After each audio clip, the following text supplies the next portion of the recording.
Hello, welcome back to another pen talk. Thanks for tuning in.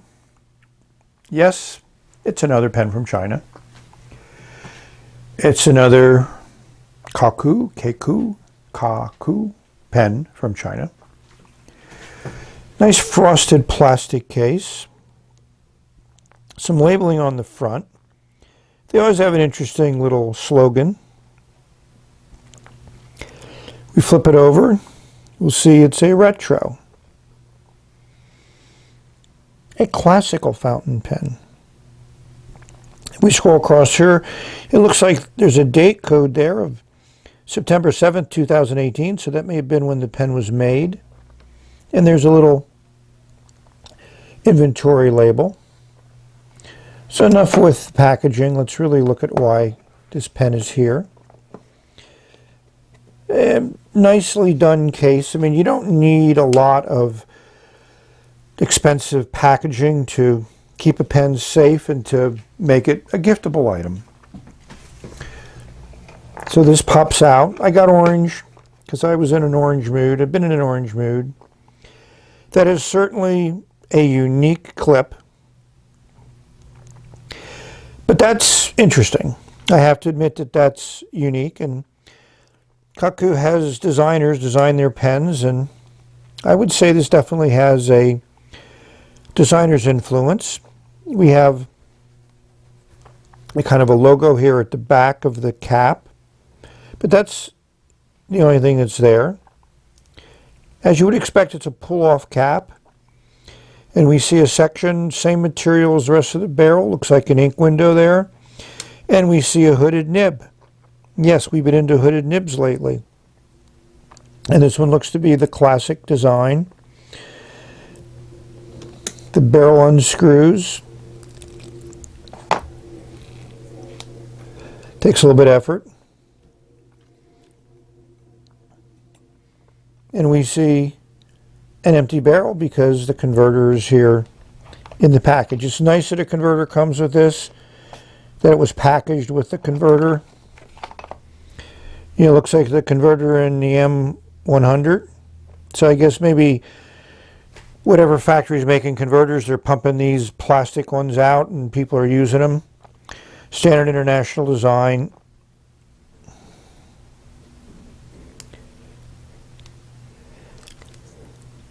Trying to get it to fit. Yes, it is a very, very tight fit, but it fits there well. So you don't have a aerometric filler, which a lot of people don't like, and you do have a nice ink window. So from a design viewpoint, I'm very pleased with the pen. So we're going to compare it to a few other pens, obviously, ink it up, and see how this nib puts ink on paper. The first pen to compare it to is another Kaco, the Kaco Edge, which I did a video on a couple days ago. I mean, both of them have some, how shall we call it, familiar design characteristics, but with some twists. And both of those twists, to me, are in the clip. You know, this Edge, called the Edge because of the clip. The retro, I think, more has to do with the overall design, not necessarily the clip, because I'm not familiar with any vintage pen that has a clip like that. If anybody remembers that, leave me a comment. You know, they both share pull-off caps. But then things start to go different when you look at the nibs.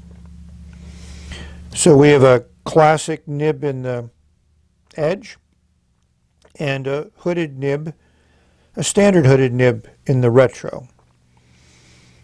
The nice ink window in the retro, no ink window in the Edge. So these pens are within $1 of each other in cost.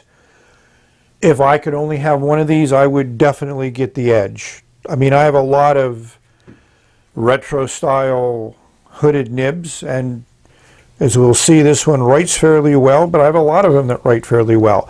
But how many Macrolon pens do I have that are really uniquely styled like the Edge is? So the Edge has the edge over the retro. So here's a selection of hooded nib pens with the Kaco Retro here at the top. And these are in descending order of the pens that I would put up against this and how I would rank them. This is Bobby's Jinhao 51A, which has a beautiful nib on it, beautiful acrylic barrel. And I just enjoyed writing with this pen quite a bit. And this cost about $8. This cost about $11. Then we have the Hero 616, which I think is very well made, writes very, very well. Cost, $5 to $6 range, so it's a little bit less than the Bobby one, but the nib is nothing to write home about. Here is your standard 51A, which comes in many different colors. This happens to be the translucent red one. This is under $2, I think, so from a value viewpoint, it's a great buy, and it writes well, but for a few dollars more, the 616 I think is a better pen, and the Bobby one is even better. The Retro is the longest and kind of girthiest pen of this group, so that's one thing it does have in common. And down here at the bottom is the Hero 100, which says it has a 14 karat nib, but the challenge with it is the nib dries out, and when you look at the cap, the spring-loaded mechanism for the clip is exposed, so there's constant airflow there, and there's no liner. It'd be difficult to put one in there, so I have to give that pen a pass right now. As much as I would like to enjoy it, I don't think it's going to hold up the test of time, even though I got all those nice barrels. So I might actually have to splurge for a real 100 and pay the money.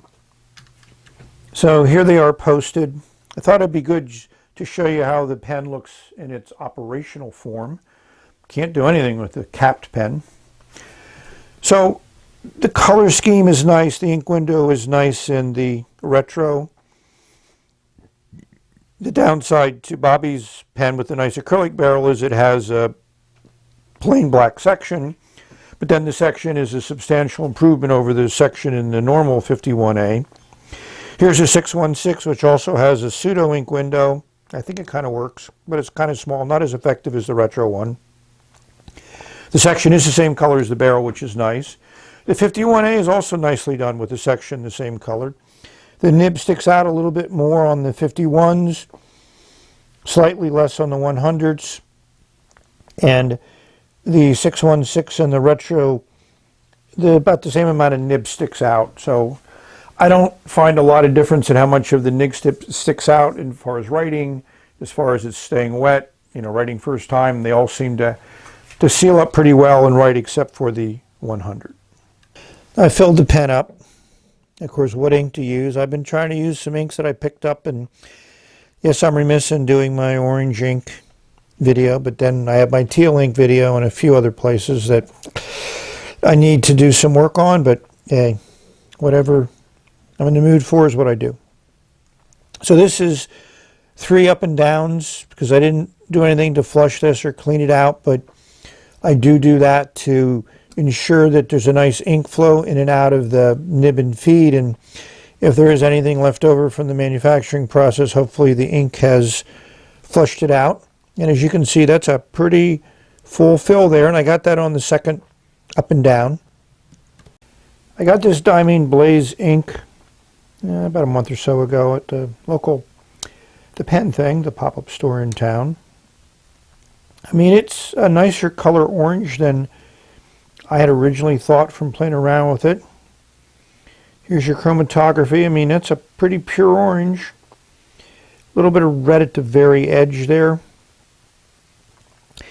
I have these small filter papers, so I just put the nib in the middle of it and leave it there for about 5 seconds and see how the ink spreads. This is not forced by water, so you're going to make it a little bit different thing, but it's just very consistent color. And Blaze Orange, I think, is the appropriate name. So this pen is light, will give you those weights.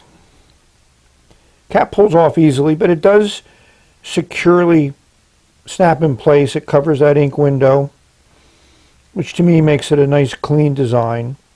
So from that perspective, it is nice. But, you know, Chinese pens have set a different market value for things. So you need to put it in perspective. And, you know, does this write any better than any other pen? Well, let's take a look.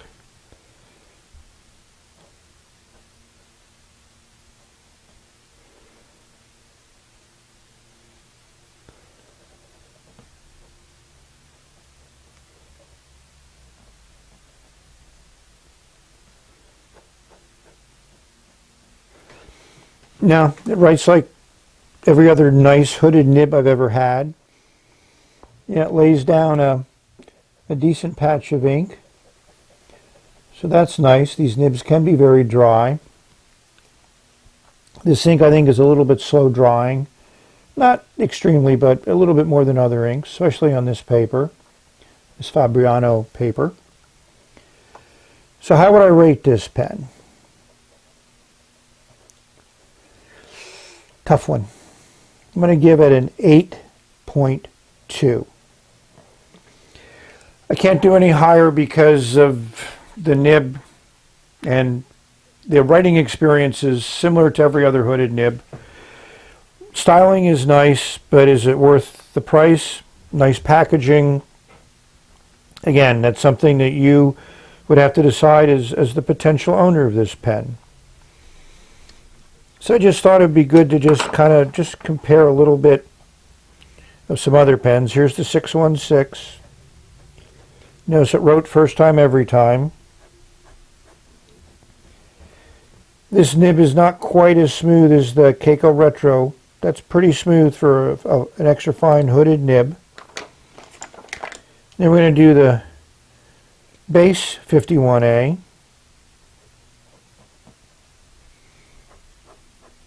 Which is actually smoother than the 616 nib, which I wouldn't have said before we did this real-time comparison. So here's the Bobby 51A,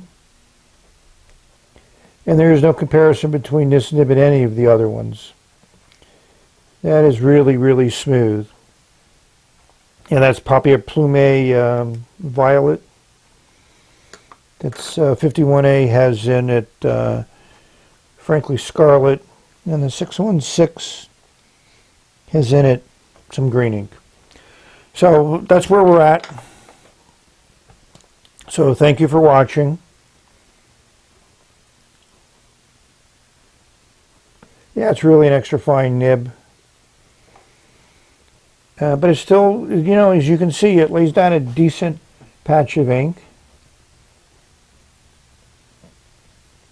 Let me try to write that a little bit better. Slightly better. So may you have many wonderful, exciting, stimulating, mind-expanding writing experiences. Putting ink on paper can be such fun, and we have so many, many, many ways of doing that and instruments that are available to us in this global marketplace. So if we reach the end of this video, until the next one, bye for now. Yeah, this is a pretty good orange ink. I like it. It's near Halloween.